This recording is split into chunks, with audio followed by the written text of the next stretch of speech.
สี่กระเบิดไปนี่แล้วเดือนหาไหลมาแทนสิแลนถึงฤดูห่อนให้เจ้าฟังเอาถอนตอนมีสาฝาดลวงประเพณีเก่ากวงเฮาห่วงไว้ได้ส่งเสริมปีใหม่ไทยพุ่มสิเริ่มเดือนหามวนหยุดสงกรานต์นี้แล้วสร้างบุญศีลกินทานเอาพระลงขันส่งน้ำสาวงามๆไปวัดป่าในเด้อลาเสียงยาผู้ยาสา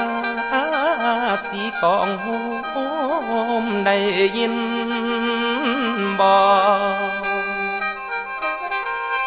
โอ้ยอย่ามัวรอตั้งแต่สู่จนบ่หูเม่นหอมของลงไปวัดเถิดน้องลงไปวัดเถิดน้องลงไปซองเบิ่งนำกันนางเทศกาลสำคัญอย่าสุเริ่มคันเด้อเจ้าฝ้าไปหดคนเฒ่าผู้มีคุณรุ่นก่อน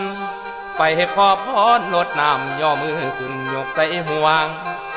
แต่งขันหาพุ่นตัวแต่งขันหาพุ่นตัวตามความแม่นเฮาเคยเฮ็ดน้ำหอมมาหดมือแล้วตำหัวลงกลม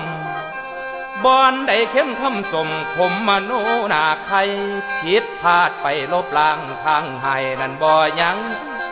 ปีละหนฝนละครั้งขอขมาพวกเขาแก่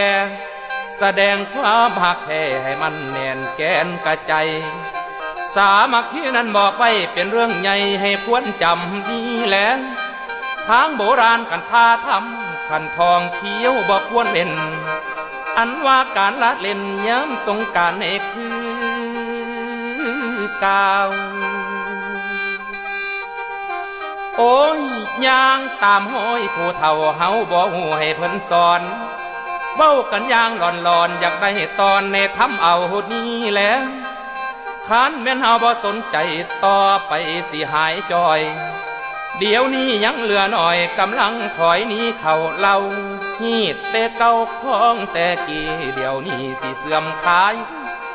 จังเชิญน้องเอ้ยอ้ายให้มาร่วมกิจกรรมนี้แหละ